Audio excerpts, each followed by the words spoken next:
Today is Thursday, December the 5th, 2019, and the location of the interview is the Red Cross chapter in Kennewick, Washington. I am interviewing Mike Ballard, a veteran, leaving the service as a captain. And Mike was born February 26, 1945. Dixie Ferguson and Vic Phillips, the videographer, are conducting the interview. We represent the Blue Mountain chapter of the American Red Cross in Walla Walla, Washington. So once again, Mike, what war and branch of service did you serve?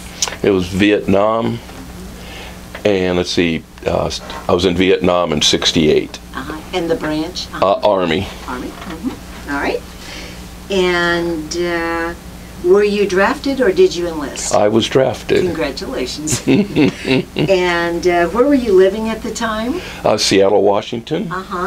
And I'm curious, were you anticipating that draft letter? Nope. I was going to the University of Washington as a junior, and I dropped a chemistry class, and I didn't realize it dropped me below a full-time student. Oops. And so that was the fall quarter of '66, and anyway, May of '66, so I guess May of '66, I got my draft notice. And how did you respond to that? I went, oh my goodness, well, I have asthma. Okay, so I called my doctor. I got drafted. They say asthma will keep me out of the service. So I got a statement from my doctor, and then went and took my physical. And at the finish of the physical, I had said, well, if I got to go, I want to be a Marine like my dad in the Second World War. And the doctor says, how come your record's thicker than the others? And I said, well, I tried to get out because of my asthma. And he goes, oh, well, you can't go in the Marine Corps. You got to go in the Army. Well, they'll take you. And it didn't get me out of the service. Nice try. Yeah. By the way, to stop for a minute about your dad, he was a Marine in World War II? Yes. And where did he serve? He was right at the end of the war, and he was going through flight school. Right. So he still was in his training. Okay. And what were you studying in college? A history teacher and coach. That's all I ever wanted to do. All right. Very good. And were you living, say you weren't living at home, but how did your parents react to this draft letter? My dad was proud, and my mom was upset. Of course. All right. How long did it take then? How old were you when you received that? 21. When you received the draft? Yeah. Wow. How soon after were you inducted and reported for duty? I don't recall the time frame. All I know is I had reported to the draft board May 22nd. In Seattle? Yep, in Seattle. Yep, spent the night in the YMCA, and then the next day got on a plane for Fort Ord, California. All right. No messing around. No messing around, no. You're arriving at Fort Ord, and basic training lasted how long? 8 weeks. What was your first couple of days like in basic training? Oh, I loved it. I'd gone to military school in the 5th grade, and so I decided, well, make the best of it. It's all fun and games.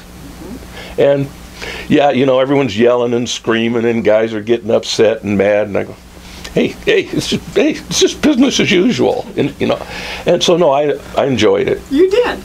How many weeks were you there? 8 weeks. And could you just describe a typical day if there was such a thing? Well, let me qualify that by saying, they say never to volunteer. Well, our drill sergeant said, any of you have military experience? Well, I raised my hand. What was your military service? Military school, 5th grade. Okay, you're my acting sergeant in charge of one of my platoons. Immediate promotion. Immediate promotion. And what does that mean? Well, what it meant was I had to make sure the guys got up, cleaned, dressed, try to get cleaned up, and out at formation. And then whenever we went to eat, I had to get them into formation. And other than that, get them to the trucks or wherever for training. Did they end up liking you? Well, as it turns out, I was the only one that made it 8 weeks without getting relieved of duty. And it was great duty because I had my own room. And it just started out like my military career. I was blessed because I came up with an idea, because they said, whenever there was a break, they said, smoke them if you got them. Well, I didn't smoke, and then I had to clean up their butts off the ground.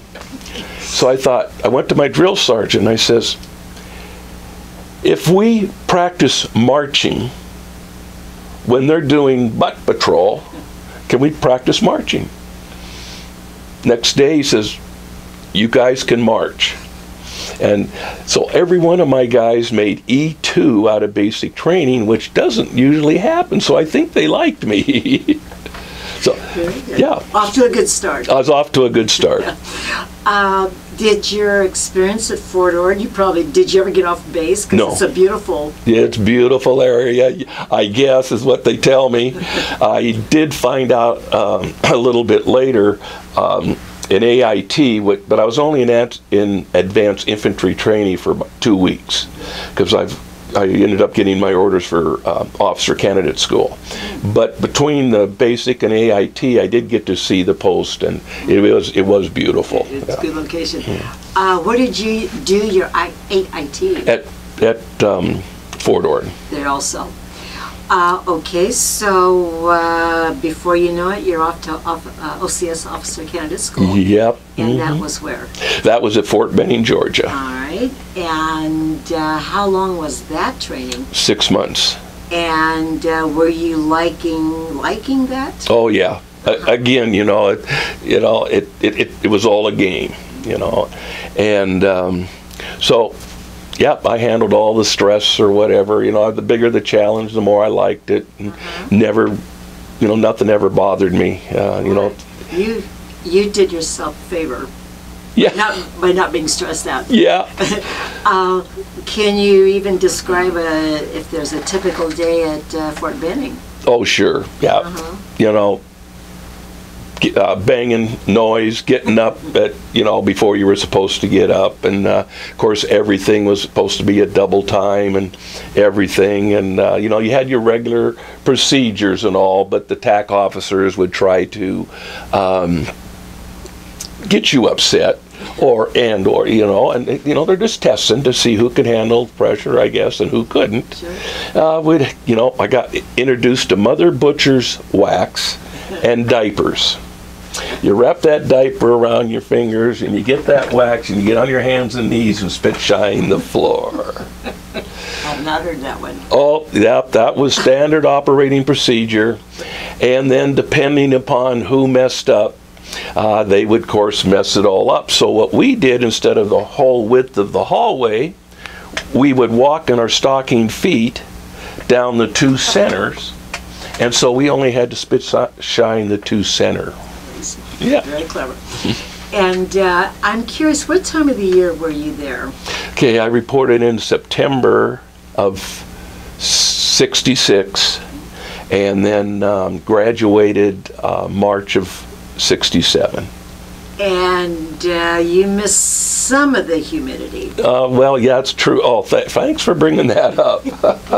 Yes, when I landed in September, that was the first thing I noticed was, boy, this humidity. I mean, immediately I was sweating, and in OCS, you are always supposed to be looking sharp, despite low crawling through Raider Creek, which every OC candidate knows about that, and or marching, or you're running. Of course, you're going to break out into sweat, so you had to break starch 3 or 4 times a day, which was, again, a way of trying to get you upset and things like that. What is Raider Creek? Raider, I'm sorry, Raider. Raider. Yeah, Raider after the, before Ranger School, I think they had Raider. The Raiders were, the special operations troops or whatever. So what is Raider Creek? It's just a creek, little creek going through the, you know, over by the Airborne area and OCS. They were all next to each other. And it was just a way of punishment, and, you know, add the misery. Okay, Mike, so at the end of your 6 months, you got your 101st Airborne on. Were you assigned to them, or could you have a choice, or how does that work? Well, what happened, you put in OCS somewhere along the line, your TAC officer says, what would you like to do? And I said, well, I'm here because I want Ranger stuff look like it'd be kind of fun, and I always like a challenge. The more the challenge, the better. He said, well, that's a good choice. And but little did I know, I mean, I'm a college student, you know, I've been spoon-fed my whole life. I had never touched a gun when I got my draft notice. But anyway, nope. Well, I guess I did. My buddy did have a 22 rifle, and I think I might have shot it once or twice. But no, yeah. In fact, all my classmates, where I ended up going to high school, they were all duck hunters, and this was a major duck hunting area where my grandmother's was. And I never went out. I wanted to, you know, go chase girls or whatever. Anyway, so, and then it's what the Army needs when you graduate. And I wished I hadn't have volunteered for the actually I did. I am glad I did. But it's whatever the Army needed. Well, they were enlarging the Ranger Department because Vietnam was really ramping up. But half of my class got to go to Army intelligence, plain clothes in Europe. What a great assignment, you know, but it's whatever the Army needed at the time. So I missed out going with my buddies. Now, I don't know how long, if they got the full year or 2 years, probably a year, then they probably had to go to Vietnam. I don't know, but I did. On and on. Right, but I did get to go to Ranger School, successfully passed. In Fort Benning. At Fort Benning, and then upon successful completion, which I did, I got my Ranger tab, and I was assigned to the Florida Ranger Camp, which is the last 3 weeks of Ranger School, and that's again, I was blessed because that was the Vietnam training type swamp phase patrolling. Yeah, could you describe a little bit of Ranger training? That's got to be a lot of fun. Oh, it is. You know, like I say, it's the challenge. And first off, it's all physical.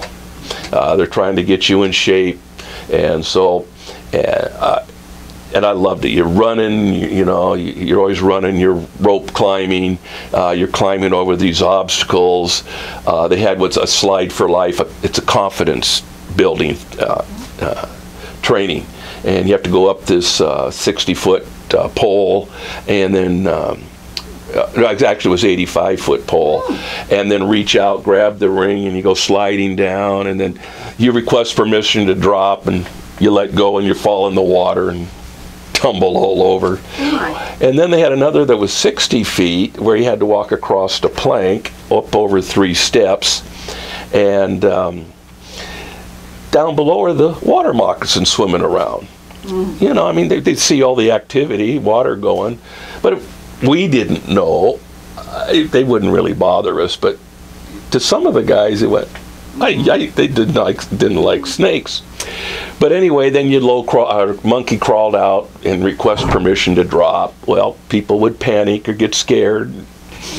Eventually, they dropped, but it was really funny because if you just request permission to drop, piece of cake, boom, But when you're hanging on, and in one hand you lose your grip, and then, you finally lose the other, you go in the water every which way. I guess there could have been crocodiles.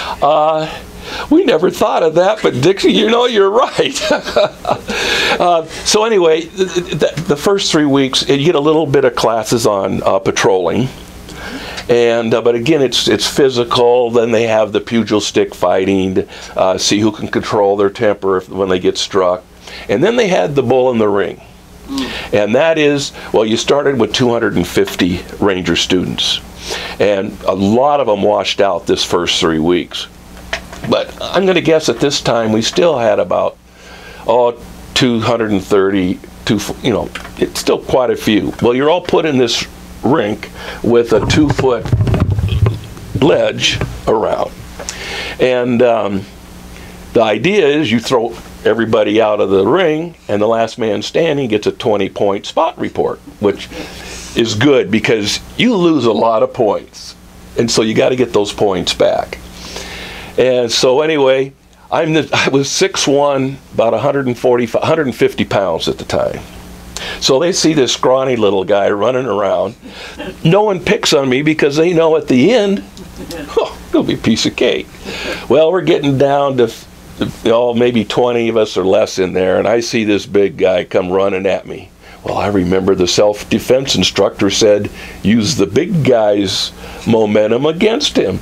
So as he got close, I'm like this, he got close, I just leaned, fell back on my back, put my foot in his stomach, out of the, yep. I'm 1 for 1. Because like I say, no one. Well, anyway, finally there was about 5 guys left. They all took one look at me and charged. And so anyway, yeah, I went flying out. But oh, they're clever. Yeah. The things they think of. By the way, did you have any Vietnam returnee instructors at that time? My company commander in OCS was a returnee. Now, and I did in I know in Florida, I had all the instructors had been in one tour in Vietnam. Early on. Yeah, and I didn't pay that much attention in Benning, and I do know that I always looked for it, but in the field, even the instructors, nobody wore any no rank, anything else. So, but I do know in Florida they were, because I got to work with them for 10 months. Would they share with you? Oh, then that's the best thing. No. Dixie, again, I was blessed. Because I saw guys in officer candidate school that they had no self-confidence. They couldn't look you in the eye when they were out in charge of us. And we would have a bayonet sheet, and we had 50 in a platoon. And we would rank them 1 through 50. And I had a nice guy, smart. There's no way. He was always rated number 50, but he graduated. And I just thought, I hope he doesn't go to Vietnam. What I learned through these guys, they'd get all liquored up, and then they would start talking these stories, and I learned a lot. Excellent. Yeah. Preparation. Well, that time is coming, and you know where you're going. Yep. And so, what was that like in getting your orders to depart? Like I say, I didn't have a serious girlfriend. Wasn't engaged or anything, never really had a serious relationship, so that's fine. That's what my job. I've been well trained. I was actually looking forward to going over. You were. But I was, very naive. I had no clue, what it was like. I heard these guys' stories and everything else, but again, to me, it was a challenge, fun and games, and, I'm ready. Okay, and you flew out of Fort Benning? I was supposed to go to jump school. They sent me to the jungle warfare school in Panama instead. So I went to jungle warfare school, board. It was what we had been teaching. They were actually like 5 years behind. But I had a great time there. In fact, I knew how the aggressor forces worked. And so the last 3 days of jungle warfare school is spent in an escape and evasion course. Well, I knew how that worked. And I saw a dry stream bed on my map. When they said go, everybody starts running. Well, no, I'm reconning. This is a dry street bed. It's the dry season. If that's still dry, we're going to run down there, get to our objective, and we did. we almost got there before the aggressor got there, because we had negotiating skills, you know, to negotiate with the locals in Vietnam, you know, that they're training us. Well, this Special Forces guy had gotten there, and wow, how did you get here so fast? And I explained it to him. Good job. Well, here's your next location to go to. So we take off, and we get there, nobody's there. Well, I know why nobody's there. We're so far ahead of the game. So he says, come on, guys, we're going over the road. Down the road, if we heard a truck coming, we jumped in. Finally, we get to the finish line, and we're 36 hours early. It's too easy. Yeah. They said, you went down the road. Yes, we did. We got to our second objective, and no one was there. I used our initiative. We went over the road, but if we heard an enemy vehicle coming, we jumped into the bush. We're sending you back to the start. Luckily, the guy from the first was on his break, and he heard the commotion, and he says, no, sir, explain what they did. So we got my group, my four-man group, a non-swimmer, and then, you know, there was four-man groups. We got to spend the rest of the weekend at the officers' club enjoying it. So far, so good. So then the next thing I know, I get at Travis Air Force Base, and I take off for Vietnam in one of the big military. Yep, I think it was World Airlines. Coming home, I came home on Braniff, but going over, it was World Airlines or something, and everybody's laughing and joking, and then all of a sudden, we landed in the Philippines or Hawaii, Philippines somewhere.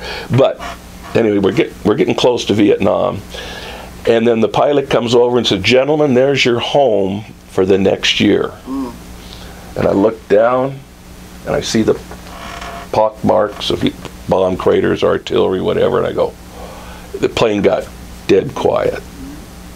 And now I says, oh my God, and I start thinking about all my training, and I didn't know what to expect, and I could tell, oh boy, this, you know, I'm trying to run everything through my head, so now I'm getting a little, little reality check. Yeah, reality, perfect. And you landed where? At Thompson Nhut. Okay. And did you spend a couple of days there?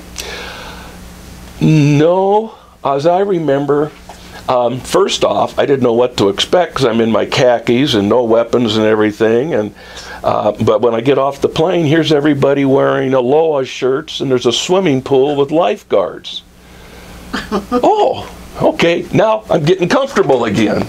So I don't remember spending a night there. I think we got picked up from, we did. We got picked up from buses, and then they had the wire mesh in the windows in the open because, again, when I got off that plane, the humidity, the heat, and the smell.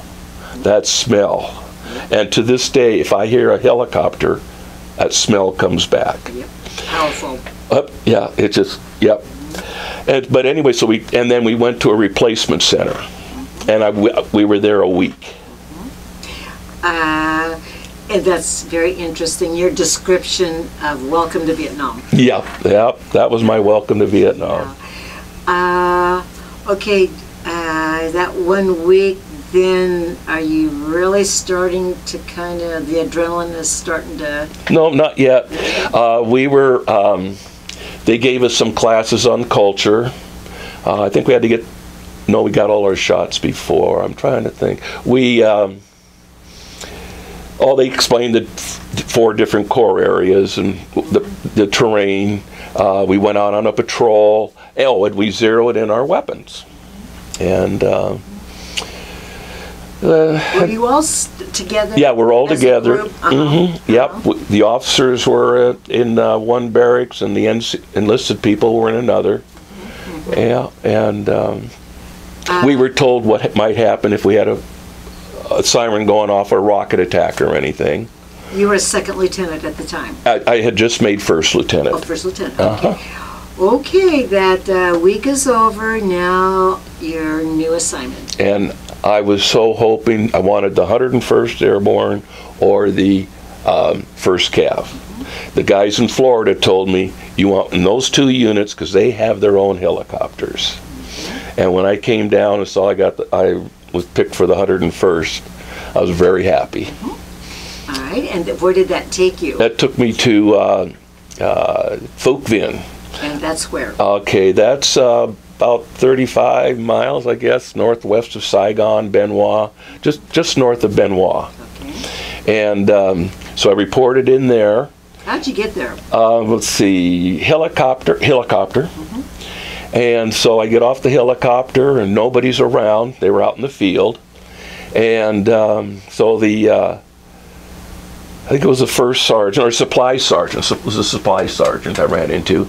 So he's giving me my gear. And then that's when I started again, because I didn't know how to put stuff into the right places. So he helped me. He laughed. And anyway, I had all my gear, and he showed me where the first platoon, I was going to go to the first platoon of Delta Company.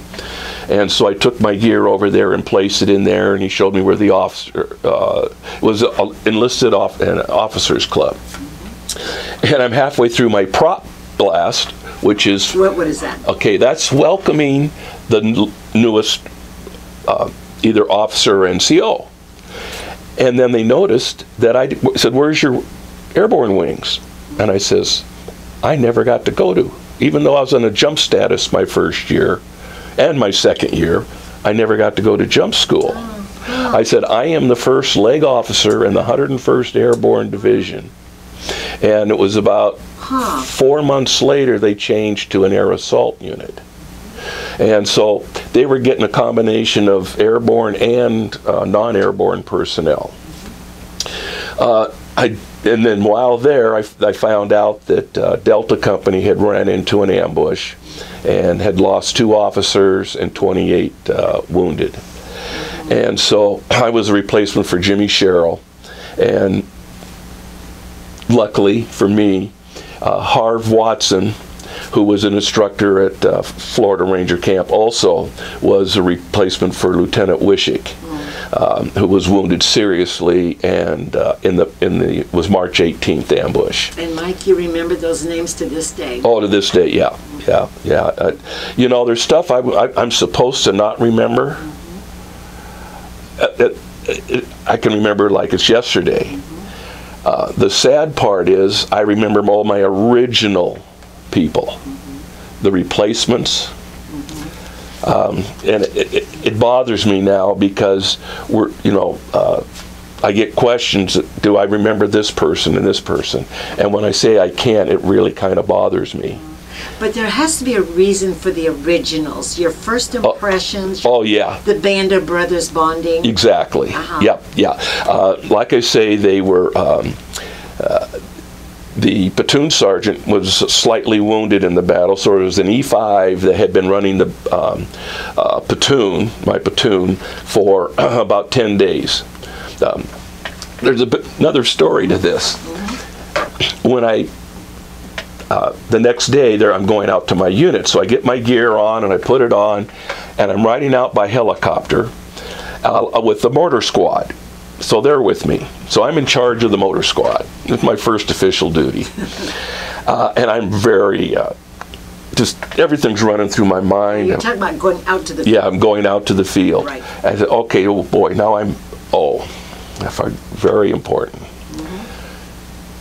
That morning, I go to supply, and Sarge says, "I got to give you your ammo, and here's your weapon."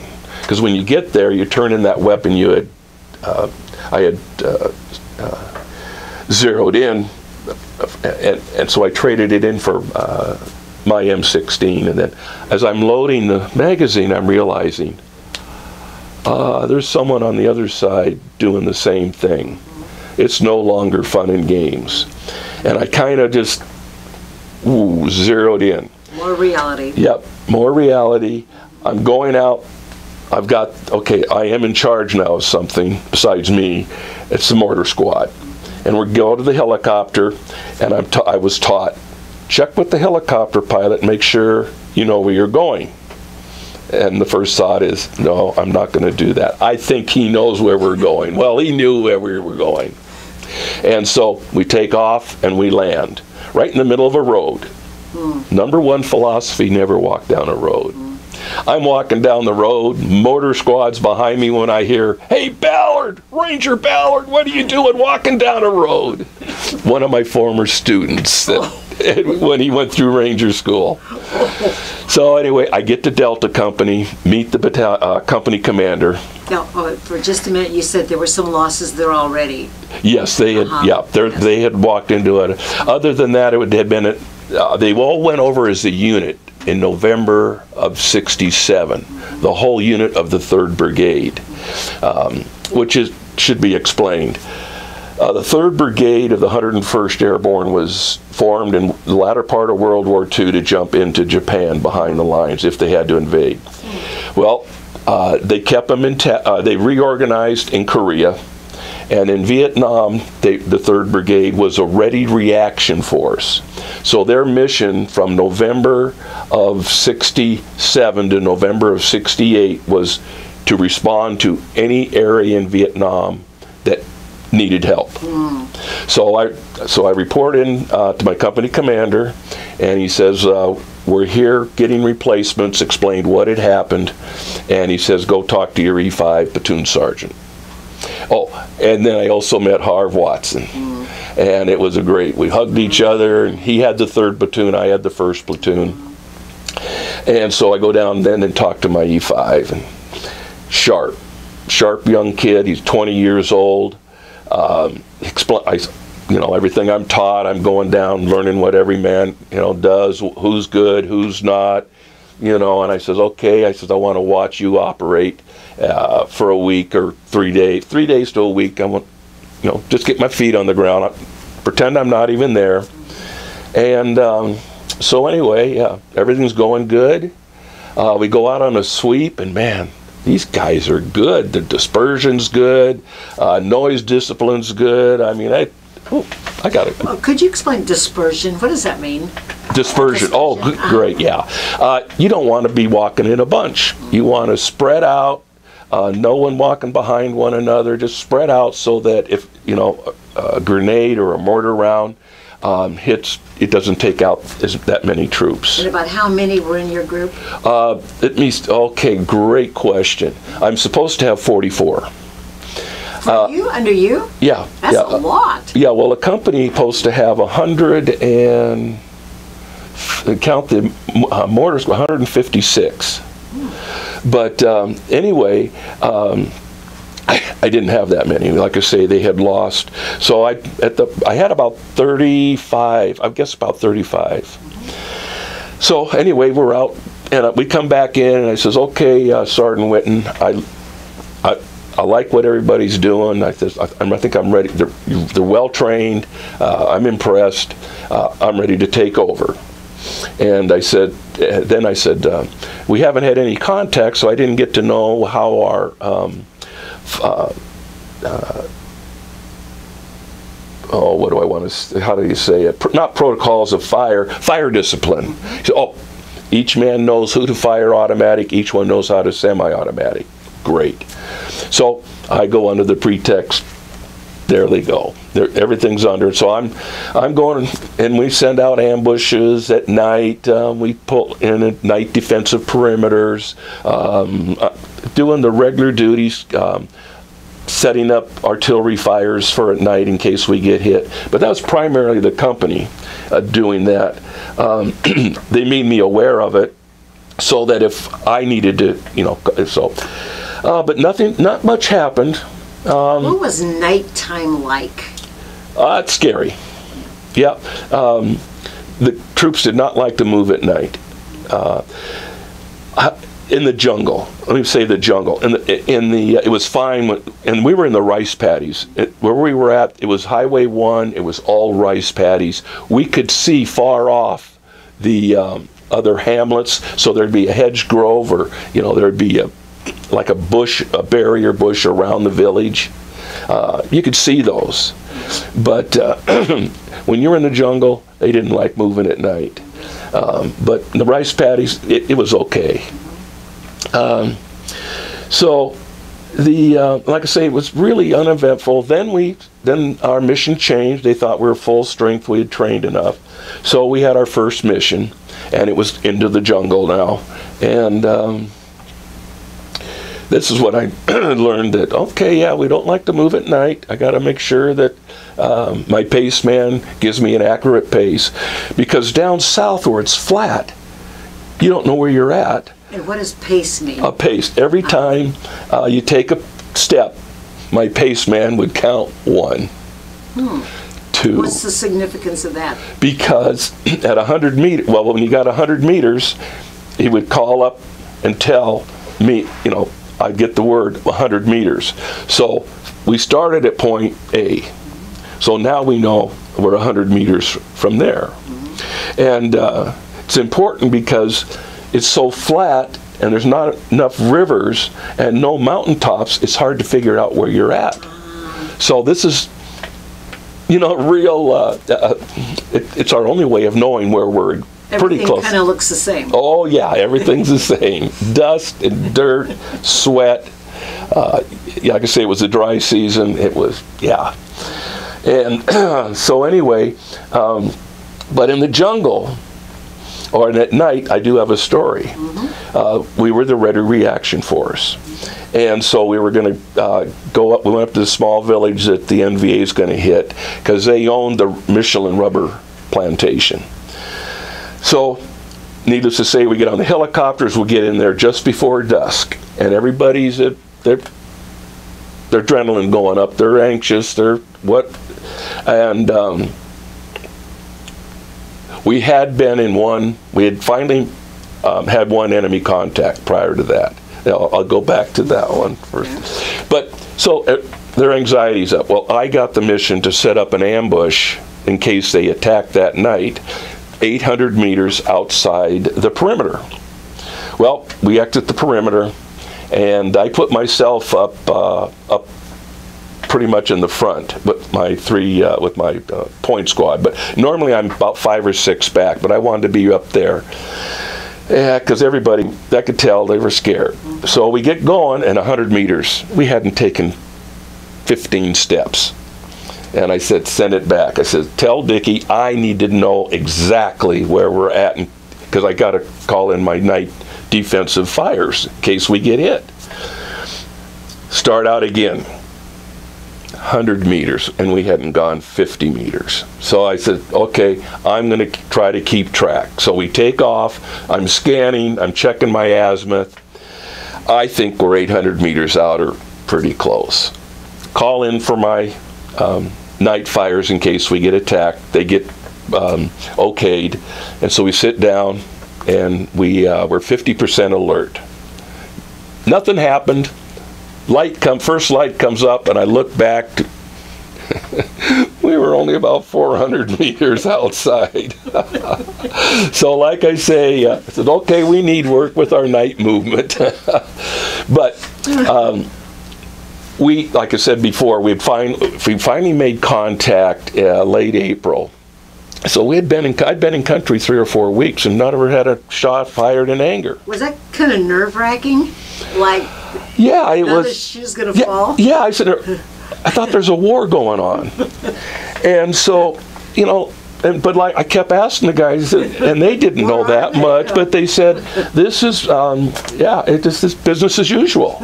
Okay, so anyway, we set up a night ambush, my platoon, and sure enough, like on the movies, here they come and they're chattering away, and I set off I'm going to set off the claymore to signal every fire, semi-automatic and automatic. This is at night. Yeah, it's at night. Yeah.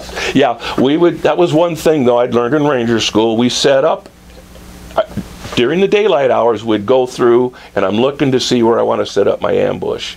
Then as it gets dusk and to dark, that's when I sit down so that they don't know where I'm at. So anyway, they come in and I set off the claymore. Everybody fires automatic. I went, oh no, nervous. Okay, what that means is, if these 3 guys were just the advance force of a larger unit, we're all reloading.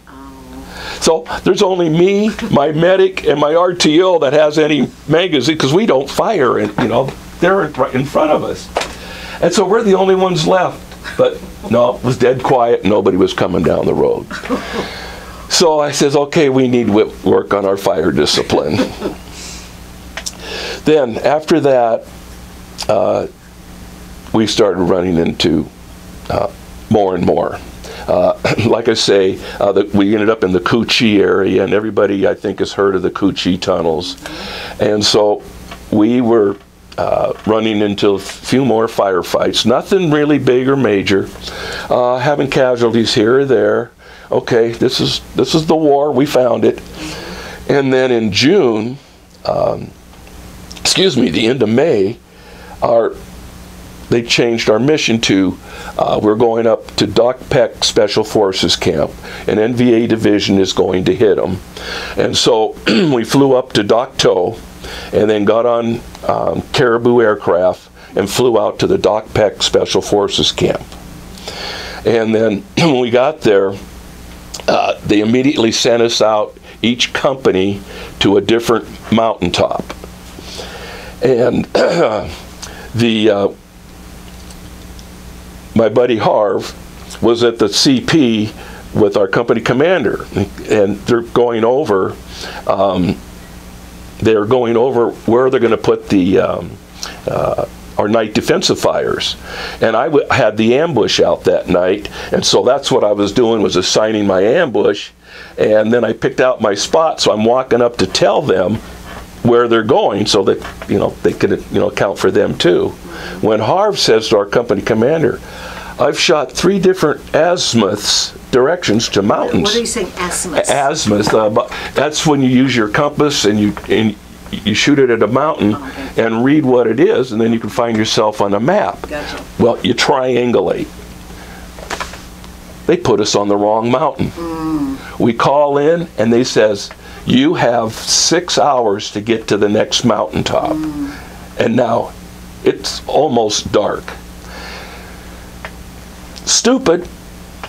We run down that mountain, and we're running up that other. You're on foot doing this. Yeah, and they didn't have the helicopters to come out and get us, and at that time, luckily no one was between us and that next mountaintop. And when we got there, it was like that 6 hours. A B-52 strike had been, and it was amazing. I mean, we're I don't know how high in the air, and we can just feel the ground shaking.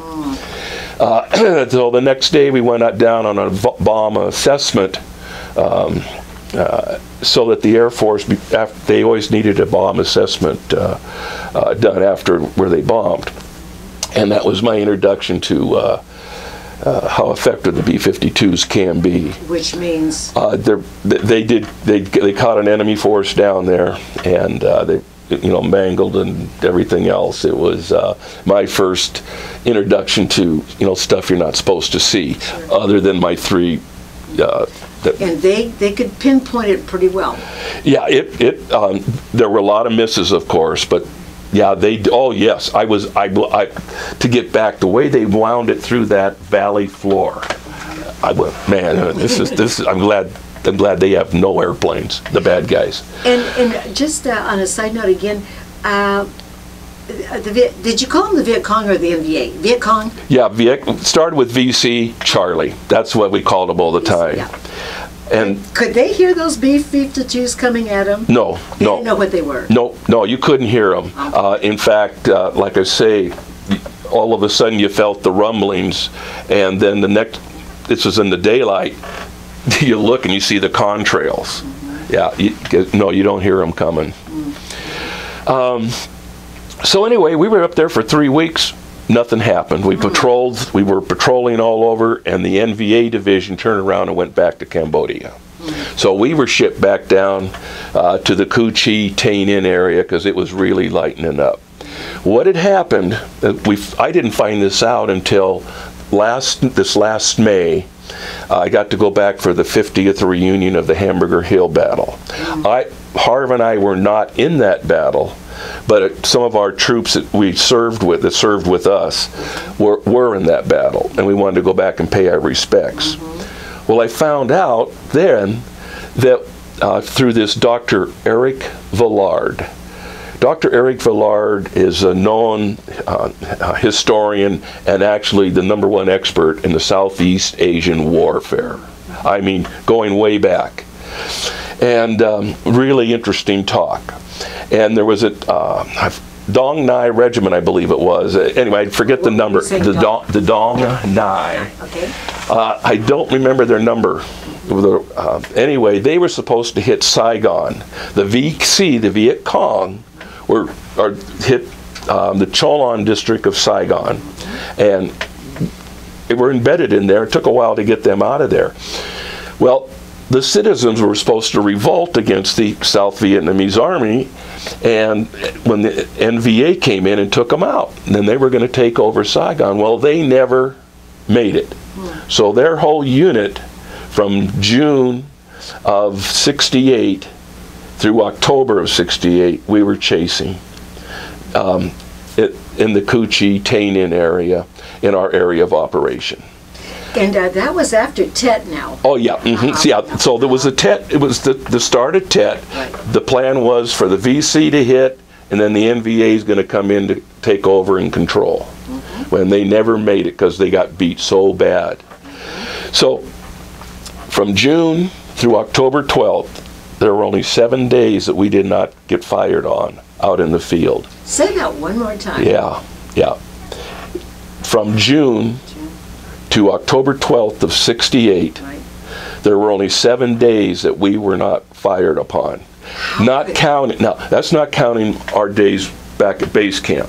No, we did get back to base camp 4 times during that time.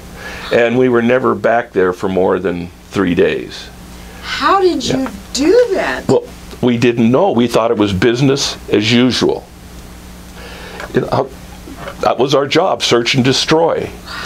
And they came up with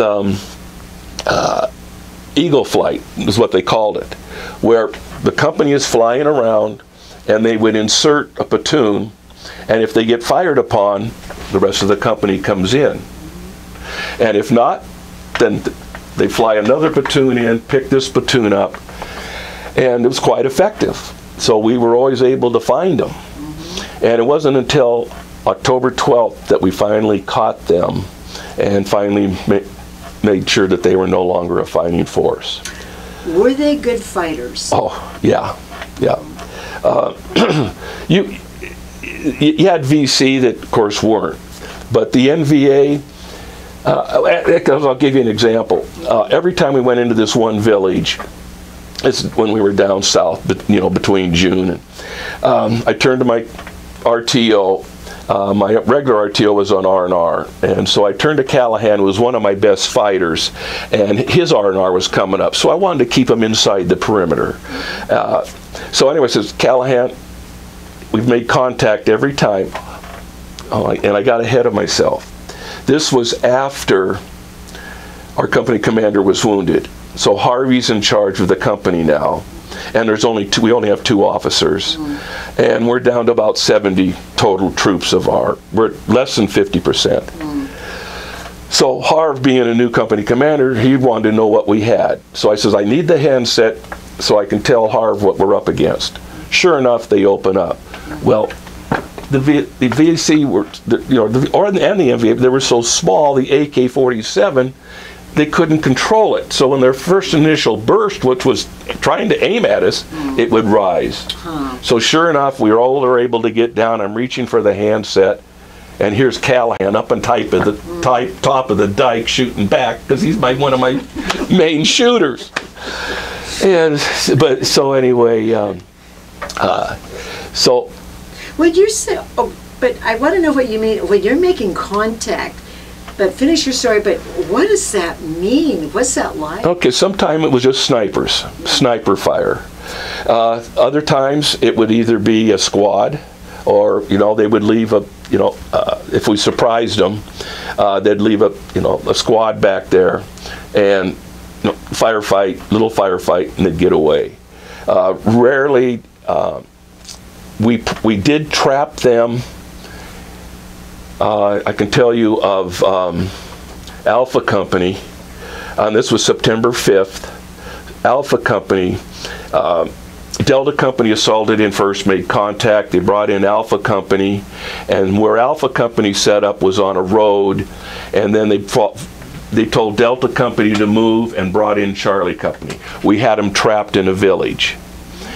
And unfortunately, Alpha Company set up too close, didn't leave them enough room to react, and they sent the women and children out because they knew they were trapped.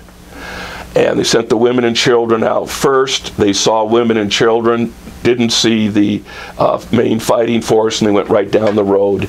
And Alpha Company lost, well, I think it was 30-some KIA.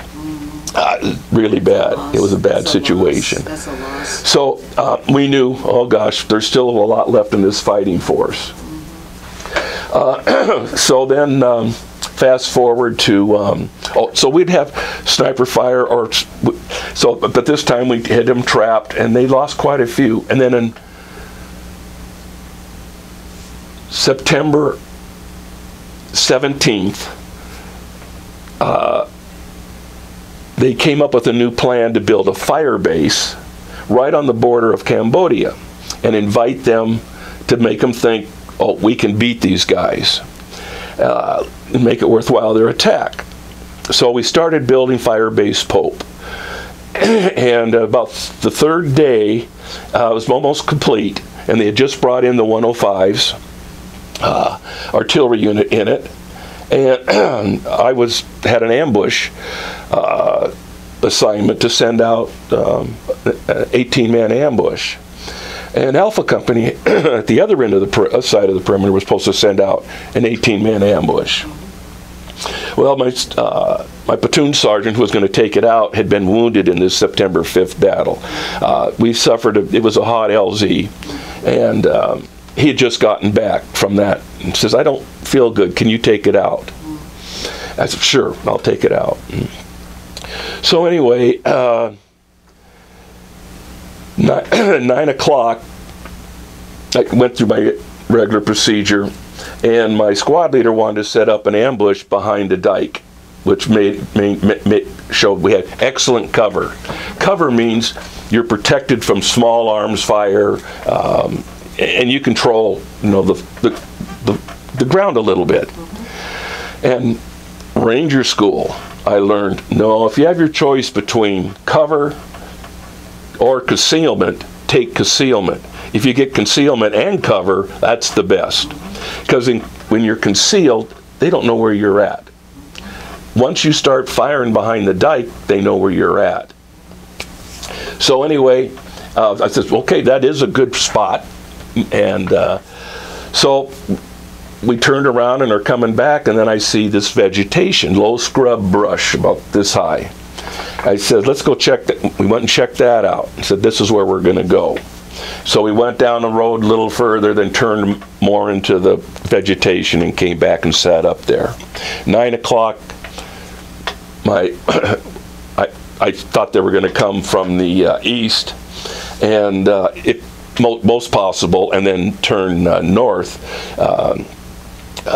go up the road, and then deploy to hit the base if they're going to. Our intelligence said there were possibly 50 VC in the area.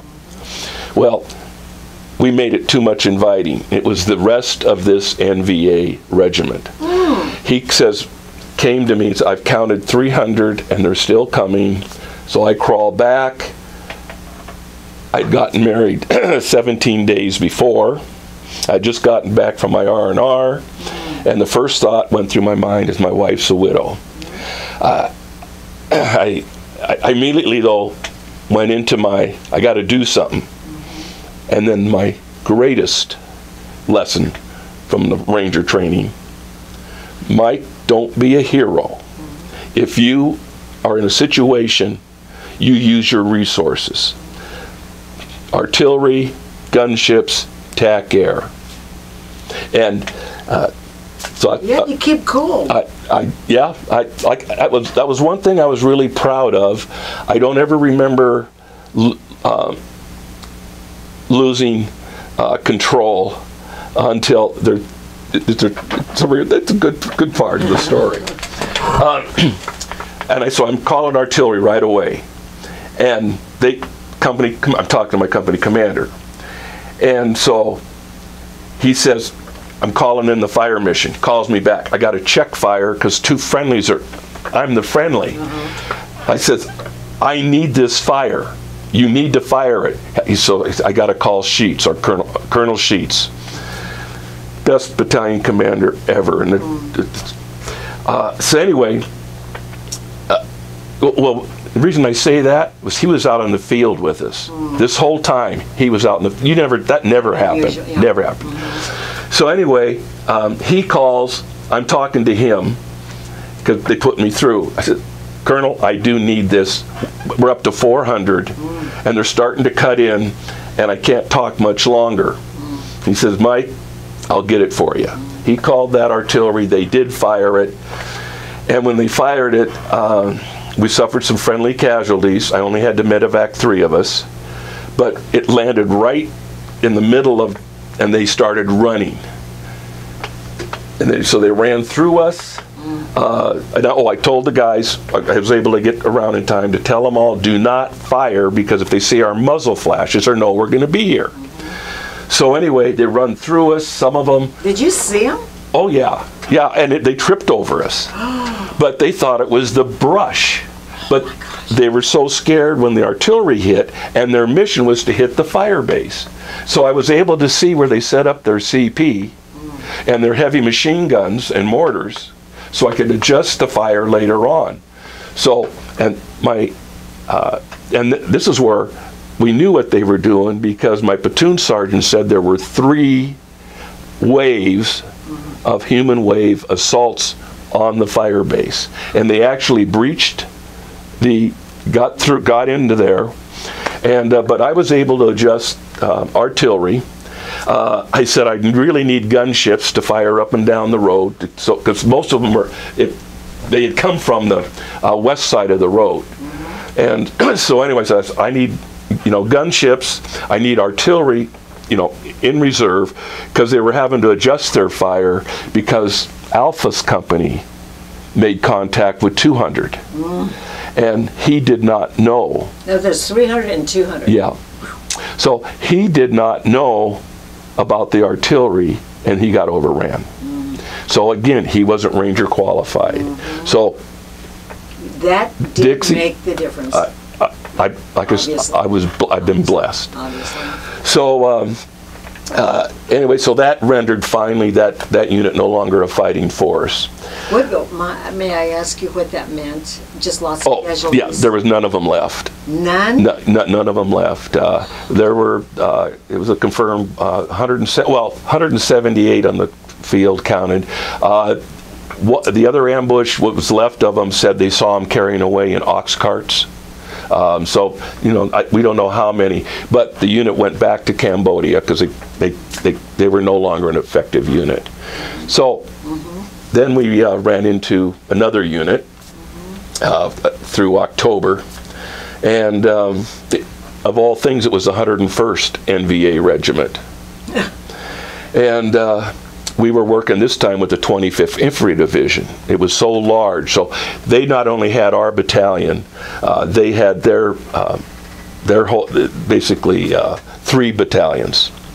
And so it was a major. We knew they were there, and they knew we were here. They knew you were there. So anyway, again, we suffered casualties, and so I got this replacement. I'm going to go back to explain about my first battalion. My first battalion commander was worthless. He had no combat time. He needed his combat time. That night, when my ambush, and Harv and I earned our our combat infantryman badge, because we had a successful ambush. 3 bad guys were killed. He comes up on station a half hour later and he says, "What do you need? We're receiving heavy automatic weapons fire. We'll give you anything you need." And we go, "We're fine." We hadn't heard any shooting in 30 minutes. When we came back in about a week later, we stand out there while he and his S3 could get their silver stars. Now, I'd heard stories like this, but I'm like, you got to be kidding me. Then we receive a Colonel Sheets. Second World War platoon leader, Korean War company commander, Vietnam battalion commander. A warrior. And like I say, there's everybody heard of the Hamburger Hill battle, which I wasn't in, but there was a platoon leader that same situation as I was, Ranger qualified. I need artillery on top of me, Colonel. I need that. Fire it. And they didn't fire it. And that platoon leader wrote a book, The Crouching Beast, which is what Dong Ap Bai means in Vietnamese. That's the Hamburger Hill battle. Interesting. But anyway, like I say, we had Colonel Sheets, and he was out there the whole time, this whole time. And anyway, they sent just Delta Company out as a blocking force. The rest of our battalion was a reserve force in case the 25th, because the 25th Infantry Division attacked two companies online. 3 times they were repulsed. And you mean online meeting? Yeah, they were online, charging the, they knew they had them in there. They suffered too many casualties, brought back, called in TAC Air. 4 o'clock, they said, Delta Company, your turn. Now we had heard what was going on, and we go, okay. So we start. Well, again, we were lucky. It wasn't our time. Where we went was enough of the flank so that we flanked them, and we were at the backside of their bunkers, and I had a Sergeant David Cason. Incredible young man, had less than 10 months in the Army, was an E7. Wow. The reason, he went to Instant NCO Academy and graduated as an E5. He was one of the top 10%, so he made E6. Somehow, they sent him to Ranger School, graduated, automatic increase. So I get him as an E7, wow. Less than a year in the service, and I hear I'm getting an E7. Well, I need one. All my kids, I call them kids because they're 17, 18. You were the old man. I was the old man at 23, yeah. So anyway, I hear, oh, I'm getting an E7, you know. Here he comes. It looked like John Wayne. I mean, he's tall, he's handsome, he's good looking, he's got the strut. And I find out he has only 10 months in the service. So I signed him. But he's an E7. He is an E7, but this E5 is in charge of you. Great leader. So, you know, there was a lot going on and everything. And I got to see the American soldier at his best. None of my soldiers refused. I mean, they had that. If I get wounded, boy, our medics are going to get me in that helicopter. I'm going to be in a hospital in 30 days. They were just incredible. And Mike, you were a good leader as a first lieutenant. Thank you. That made the difference too. Well, I don't know. You know that. I didn't find out until I didn't know. You know, I was suffering casualties, but my God, what we were accomplished, we thought it was business as usual. Little did we know, and there's something I want to tell you off the record. Little did we know. We thought everybody else was going through this stuff. Anyway, and they, you know, we were indestructible. We knew it's not going to be us; it's going to be the other guy. And so anyway, Sergeant Casey was out on during this assault. He jumped into, he heard guys in the bunker. Jumped in the bunker, I hear shooting up, and it was some of the group that they had left behind to take us out. And they didn't know we were coming up on their flank, and he was in the point. So he does that, jumps out, and so now I'm on the alert. So I says, okay, cover fire, next bunker. Nothing there. So we're going like, then the next thing we know, this guy jumps out of this bush right in front of Casey, throws a grenade. He catches it, throws it back in midair, it goes off, gets Casey in the mouth, and anyway, he shoots the bad guy, he's wounded him, and he killed the bad guy. And I go, dang, you know. We set up, and I happen to be tying in 25th Infantry Division's over here, and I'm tying in with them, so I'm coordinating with that sergeant, you know, so that we know where our ambushes or our listening posts are out. Well, another thing that I learned in Ranger School is not necessarily to trust your interpreter. And we got a POW, and he's going, he says, you know, we're VC. No VC. We got them all. We killed them all. No, we didn't. The other bunkers were empty. So I took the POW and took my M16, and I hit him upside of the head. I committed a violation. But he started shouting, VC, VC, VC. We patched him up, put him on the helicopter. But if we hadn't have, they counterattacked. Sergeant Casey was on an LP where they had pointed. He could see him coming, so he came. He and his two men came back into the perimeter. Now we were down to less than a magazine and a half, a magazine per man, and I mean it was tense. And so anyway, I'm down there talking to Casey. He says, "You see how many? You know, so they're going to spread out and attack." You know, I couldn't see it, but I left my radio out there. I said, "Don't worry about the radio; it's going to get destroyed." But they said, "Don't worry about it. Don't go get it." So I'm calling into the company commander. They're coming. They're going to attack over here. He alerted the 25th Infantry Division. Casey goes out to get that radio just as they attack. Unbelievable. Does all that stuff you hear in the movies. We get a resupply just in time. We fixed bayonets, which was a third time. I had ordered talking with other units, they hardly had to ever fix bayonets. What does that mean? Fixed bayonets means we're out of ammo. Oh. We put your bayonet on the end of the rifle, and we're going to hand to hand. Hand to hand.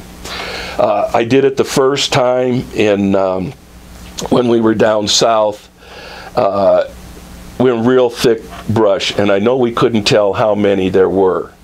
And it was my first, and I was by myself, just a platoon operation. So we fixed bayonets. Yeah, nothing happened.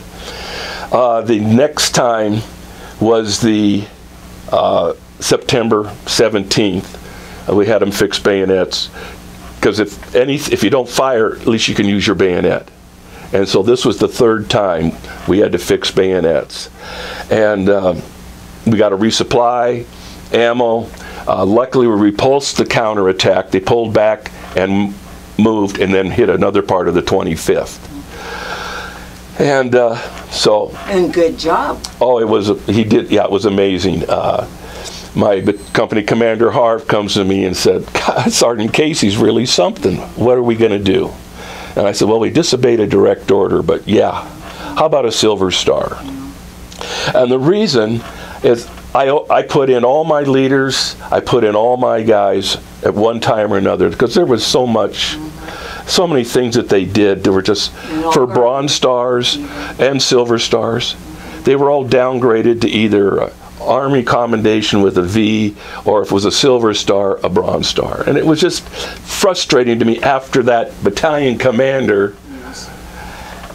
And so it was probably, my biggest issue after I left that was my poor kids. But damn, they know they were heroes. They were heroes. Absolutely, yeah. Mike. Absolutely. And how did you keep? I mean, you had to be in a constant state of hypervigilance. Oh, yeah. Adrenaline. And kind of an anxiety all the time, anticipating. Dixie, you're the first person. Now, I forgot your prior. You're such a rare person to be able to come up with that comment about hypervigilant. People don't understand that. And they think, you're really weird. Well, luckily I went into law enforcement after I got out. It helped greatly in law enforcement. But that was my job. And it's what was pounded into me the whole time in Ranger. Do not lose your composure. we don't want to take that Ranger tab away from you. You maintain, your troops are looking up to you. If you look scared, if you look weak, and so made the difference. It made all the difference in the world, yeah. And I'm assuming having Ranger training as opposed to regular made the difference. Oh, big time difference, big time difference. And I know this is going to be on camera, but I had heard West Point not having the Ranger training. Oh, no, they do. They all do. They're combat arms. Okay. If you're combat arms, you have your choice. Ranger school or jump school. Okay. Well, normally they want them both. Yeah. If you're going into combat arms. Yeah. Okay, when all this stuff is going on, did you have any communication from home? Letters? How are you eating? How are you sleeping? Those are great questions. My wife, we're very generic. I've told her about the weather. Everything's fine. We were getting serious. This is my first serious relationship. So we're writing letters back and forth. But the last thing I wanted to tell her or have her worry is, so I never mentioned a word of, what was going on and everything. Did she know? No. My poor sweetie was just like me, naive. The anti-war riots were going on, but she says, I had heard something like that was happening. Then I had one of my troops come to me and says, Mike, I want to re-up.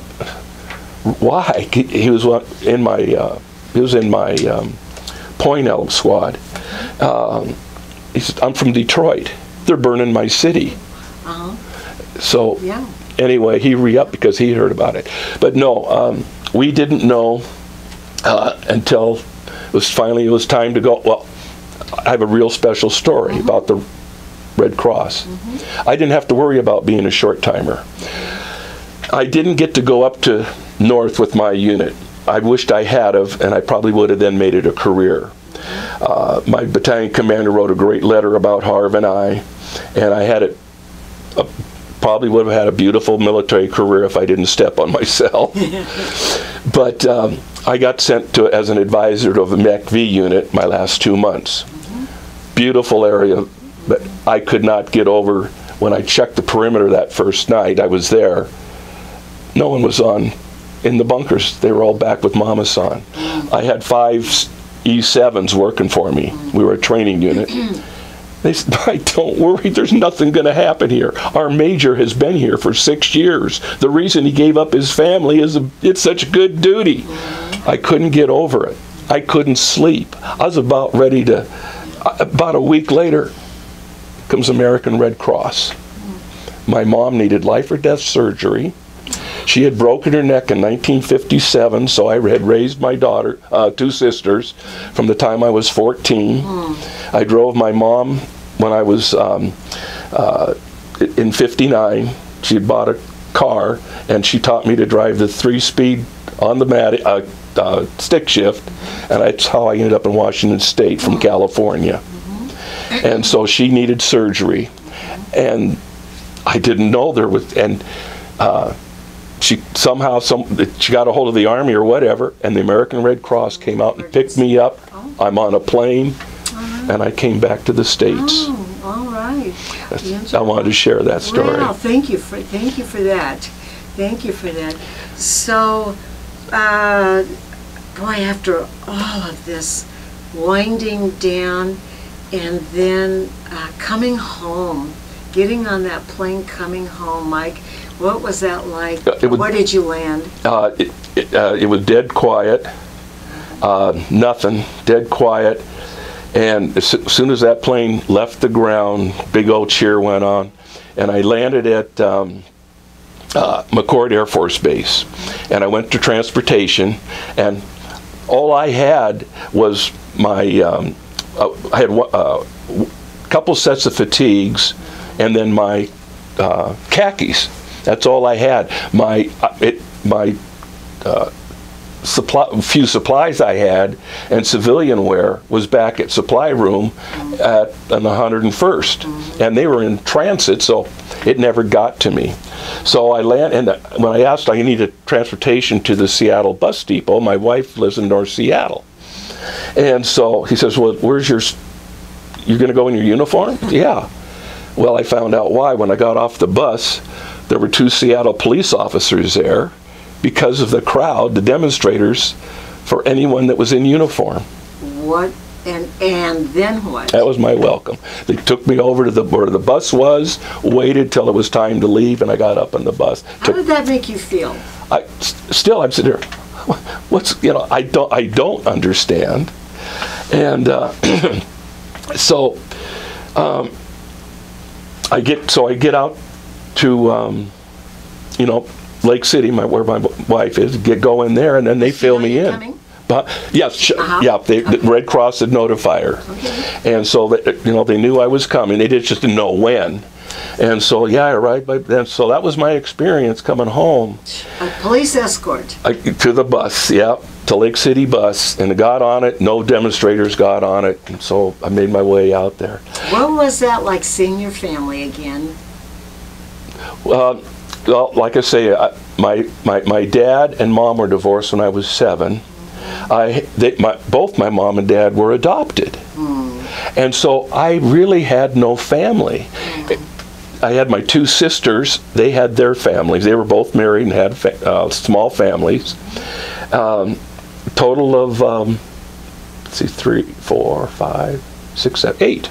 8, besides now Nancy and I, and her family. So anyway, that was it. And then Mom had her surgery, successful, and then because I had not enough time left, they sent me back to the Florida Ranger Camp for my last 10 weeks in the service. But I really would like to share about Sergeant Casey. He was the epitome of every one of my soldiers. And so he not only received the Silver Star that we put in for him. It got up to division before, or whatever. Said, did he really do all this? And we said, yes, he did. They upgraded it to the Distinguished Service Cross, the second highest award. The Instant NCO program started their Hall of Fame, and they read this, and so they got a hold of our company commander, and then Harv, and Colonel's Cheats, and said, did this really happen? Yes, it did. Wow. They put him in for the Medal of Honor. They couldn't find me, and I was the last set. I had eyes. I was hoping to see Sergeant Casey back at the reunion because he was in that battle, and I said to the guys, anybody know Sergeant Casey? And they went, Crazy Casey? Yeah. That must be him, because he was just unbelievable. Was he there? No, turns out he passed 10 years prior. And so his family knows that he has a Medal of Honor pending in his medical history. Fabulous story. Fabulous story. Where is he buried? I do not know that. And I had 2 other troops, the E5 that was in charge of my platoon. This is another story that I want to highlight. His nickname was Cookie, just out of 77 Sunset Strip. His hair was always perfect. He always had a comb. And like I say, was a great troop. He was wounded, seriously. And so we got a medevac for him. And I heard he was doing well. Around 2008, a colonel says, our kids are having trouble. I call up Harv. Colonel, get a hold of you? He says, yeah. He says, our kids are having trouble. We had heard these stories, but it couldn't have been ours. Our kids were heroes. We go to Ardmore, Oklahoma. All those stories I heard about happened to my kids. Sergeant Whitten committed suicide in 1971 because he couldn't throw his 2 girls in the air. He couldn't do the things he liked, and he started beating his wife, and the guilt drove him to commit suicide. He was just an incredible man. The 3rd day at that reunion, just the next to the last day, the colonel brings up his wife, Colleen. I don't know what to say. I says, she told me the story. I said, he couldn't have done that. What a man. She says, I know, he was. Everybody told me what. But she says, I don't know if he's going to be remembered. Oh, no, I shouted out his nickname, Cookie. She started crying because when I said his nickname, she knew he was always going to be remembered. And what happened to him? He committed suicide in 1971. Oh, he's committed suicide. Charlie Whitten, but his nickname was Cookie. And then there was one other, Terry. Timmy. Timmy was one of those soldiers in your unit. If you could get out of a job, we didn't call it, in the military, we didn't call them job details, he would do it. Well, we were out in the field, and again, this was back when it was really heavy. And we were losing casualties more to heat stroke because this other colonel, no, this was before. Yeah, no, this was before. This other colonel put in, we want you to wear your flak jackets. We're having more casualties than enemy fire. And so our company commander finally convinced him, we're sending these back because we're losing too many guys to heat stroke. Timmy volunteers to make sure they get back to supply and not the black market. Well, when the helicopter came in, they're loading it up, they open fire. So company commander says, Mike, go take care of the machine gun. Timmy gets shot through the hip and other places. Gets loaded on, gets taken, gets treated. I get a letter from him. I'm in Japan and I'm shorter in more than one way now. Timmy's at this reunion. And he's one of the, anybody know where Tim, I was talking to a couple buddies of his. He says, Timmy's over there sitting at the table. I walk up, Timmy, how are you? That old stare everyone hears about? He's not there. I mean, he says, we've been trying to talk to him. I say, Tim, I'm Mike, I'm your platoon leader. I don't know who you are. We tried, then Harv Watson comes over, and we're sitting there, can't believe this. Anyway, Harv finally says, I'm the one that put you on the helicopter. Boom, his eyes cleared up. Mike, where you been? Gave me a hug. This is 2008. He came back, had issues, got cleaned up, married, went to school to GI Bill, formed a multi-million-dollar construction company. Great story. Unbelievable. When he saw how the troops were being treated, as heroes, rightfully so, he had a relapse.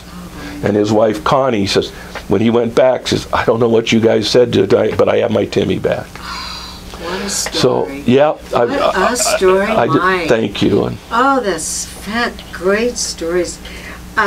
We're going to get into, because I know you joined, and we'll probably have to wrap it up here in just a minute.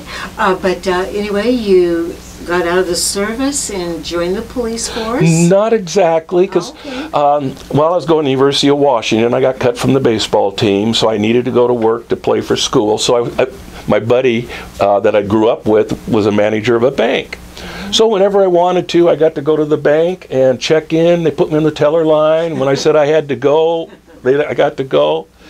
And so when I got my draft notice, they had to hire me. So they hired me under the management training program. Not bad, looking at what could happen. 6 weeks into that job, I was so bored because I could tell you what time it was by whatever task I was. And the adrenaline was still running. Exactly. And the police, there's anti-war riots going on, the civil rights riots were going on, and the Seattle Police Department was hiring. And my father-in-law, whose best friend worked for the department, said, I think you'll like that, Mike. And so I applied. I'm hired September of '69. I got out of the Army March of '69. Wow. And so I went in the police department, did 5 years in patrol car, got my degree in public administration, and that allowed me to qualify to be an instructor at the Seattle Police Academy. And a sergeant worked down there that liked the job I did, so for 18 years I got to teach at the Seattle Police Department. Fabulous. Fabulous. Yeah. What a success story. You mentioned your reunion. Do you belong to any VFW, American Legion, anything like that? I've joined them, and I want to support them monetarily. I support my life membership. But I have a great group that just can't be beat that meets every other Thursday. Yeah, and I've met them. Yeah. Yes, you have. They're fabulous. Yeah. And they're the best support group you can have, aren't they? Without a doubt. I'm in contact with 5 of my troops. Great. Unfortunately, at 2008, I didn't realize what the war did to me as it did to my troops. And so I had to get help. And so I've got help, and I've got a great support system. And but that every other Thursday group. There's your therapy. Yeah, you bet. They're Band of Brothers. Yep. And my company commander, he wrote a book about what's the name of the book? The name of the book is In the Company of Heroes, My Year with the Rakasans, because there's another book out there, In the Company of Heroes. His idea of writing them was just like me. He did tell Dixie what was happening, but he did not tell a thing to his kids. So he wrote the book so that his kids could know what it was like. Well, it was so well received. In fact, one of my group, Pat Kenny, read it and told the manuscript, not the book, the manuscript. He said, wow, I think you should get a hold of Harv and tell him to write that book. And so anyway, it's and that was his idea, Band of Brothers, because the fellow that came and took over the company from Harv was not relieved. He was company commander for 4 months because the colonel said that lieutenant is doing a better job than my captains. And so when Captain Sanders came out and got the company from Harv, because he came home in March, I worked for Captain Sanders in the Florida Ranger camp, and he was the commander of Delta Company at a Hamburger Hill battle, and that's why I went back to pay my respects so I could see him, and I did see him for the Band of Brothers. Well, Mike, you belong to a very unique, elite, special, very small group in the whole scheme of things. Yeah. You really do. Yeah. And we're here today, and I get a little emotional, to thank you and honor you. And dignify what you have done. And you know, you walk the streets, nobody would have a clue. Not a clue where you have been and the boots that you walked in. Oh, Dixie, come to know you and my Thursday group, and I'm just proud to be a part. Oh, you're just, thank you so much. And I just hope these stories just are heard and honored. I had an opportunity to speak at a vet memorial at my hometown and a Veterans Day at my town. And it was so special, and what an honor to be able to go home and explain. And the only reason I was invited that second time is I did not pull any punches, and because they had never heard the story. The story. The real story. So thank you, Dick. Oh, thank you very much. I sit with a lot of heroes. Yes. Anyway, thank you, Mike, so much. Oh, could we do one last thing? Would you name your family members, your wife and your children, please? You betcha. Yeah, for the record. My wife is Nancy Ballard. We've been married for 51 years. Wow. And my son, Jeff, and his wife, Rebecca, and 2 great grandchildren, Aubrey and Hannah, and then my daughter, just so special. In fact, that was my first, well, her husband Andrew, and their son AJ, and they're trying to adopt a 1-year-old Avery. I'm just so proud of all of them. What a great family. Yeah. It starts at the top. Yeah, yeah. Yes. Thank you so much, Mike.